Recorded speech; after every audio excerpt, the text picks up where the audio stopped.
Every town has its doctor, the man who knows your name, who sat with your father when the cough would not stop, who held your hand when the test results came back wrong.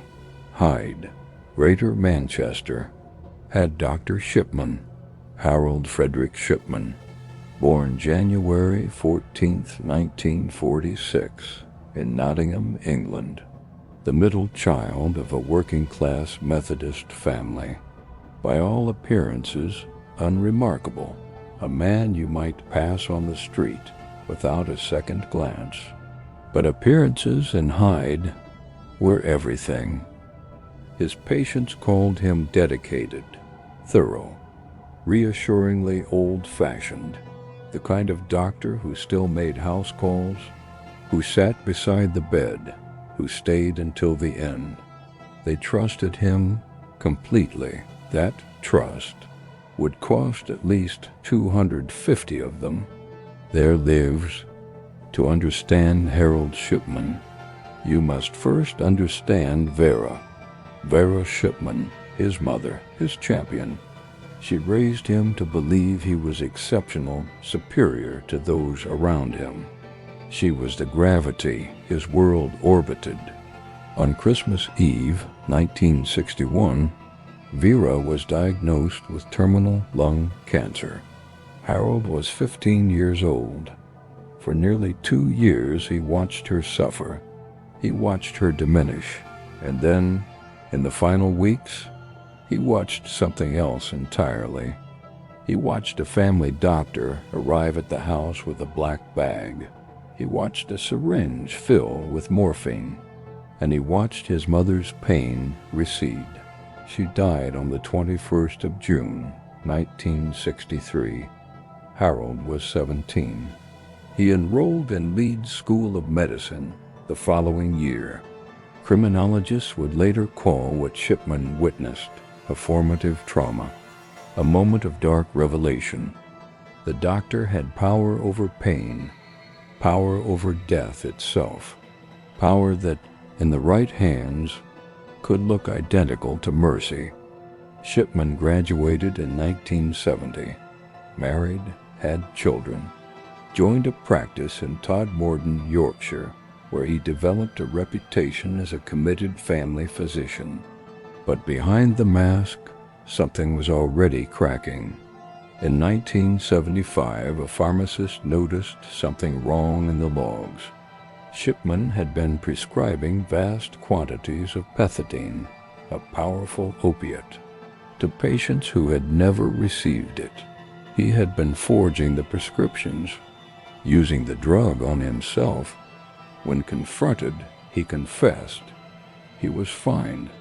He attended rehabilitation, and then, almost inconceivably, he was allowed to practice again. The medical establishment had looked at Harold Shipman and seen a flawed man worth saving. They would not look quite so carefully again.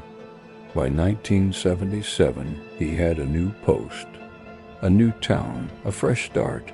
Hyde, Greater Manchester, would never be the same. His method was elegant in its horror. He would visit elderly patients, predominantly women, in their homes. He would administer a lethal injection of diamorphine, pharmaceutical-grade heroin, disguised as routine medical care. Then he would remain beside them, unhurried, until they died. He would then call the family. Natural causes, he would say old age, a peaceful passing. He would sign the death certificate himself.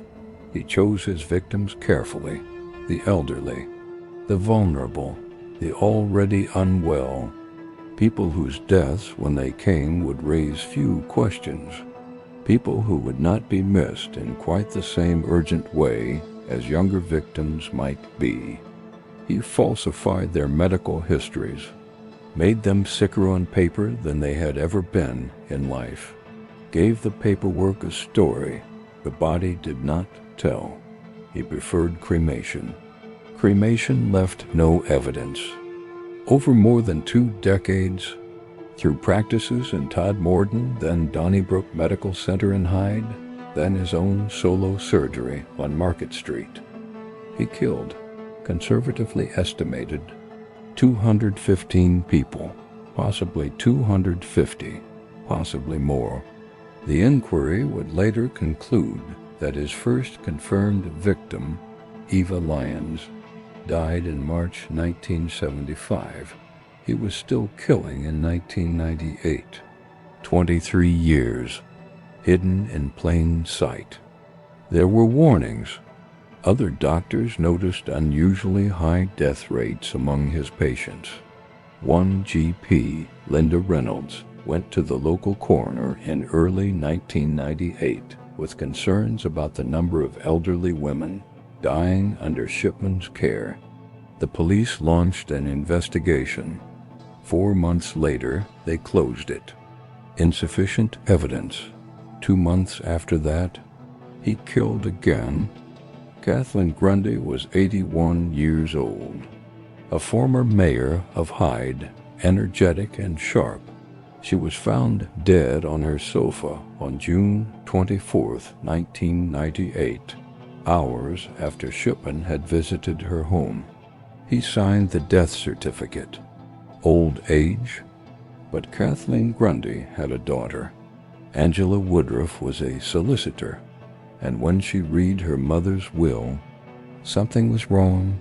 The will left almost everything, a sum of £386,000, not to her family, but to Dr. Harold Shipman, and the signature on the document looked nothing like her mother's hand.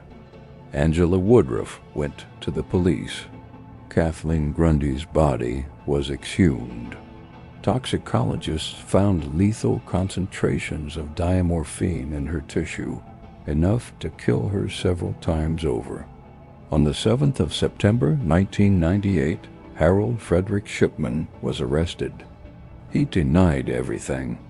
Primrose, his wife of 32 years, stood by him. He was the victim, he insisted, of a conspiracy.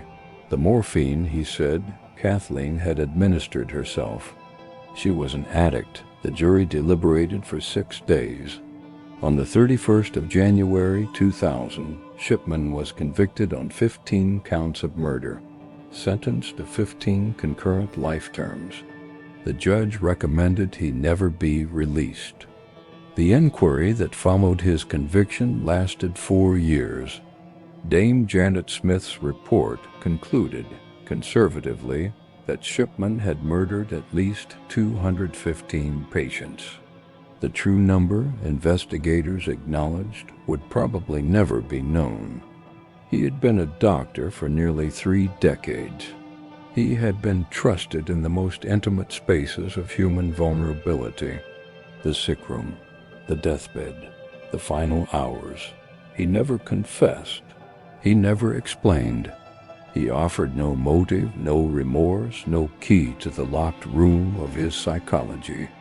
Investigators speculated about the power of the morphine syringe, its echo of his mother's death, about control, about an inflated sense of superiority that had curdled over decades into something unnameable. He took his secrets with him. On the 13th of January 2004, one day before his 58th birthday, Harold Frederick Shipman was found hanging in his cell. He had used bed sheets tied to the window bars. He was pronounced dead that morning. Hyde buried its dead a long time ago. The inquiry is filed. The reforms are written into law. New systems exist to monitor death rates among patients of any single physician. Systems that exist precisely because Harold Shipman existed, and because no one stopped him for 23 years. What no legislation can fix is simpler and older: the trust placed by the sick in those who care for them, the faith that the person holding the needle means to heal. In Hyde, they still remember. They will always remember.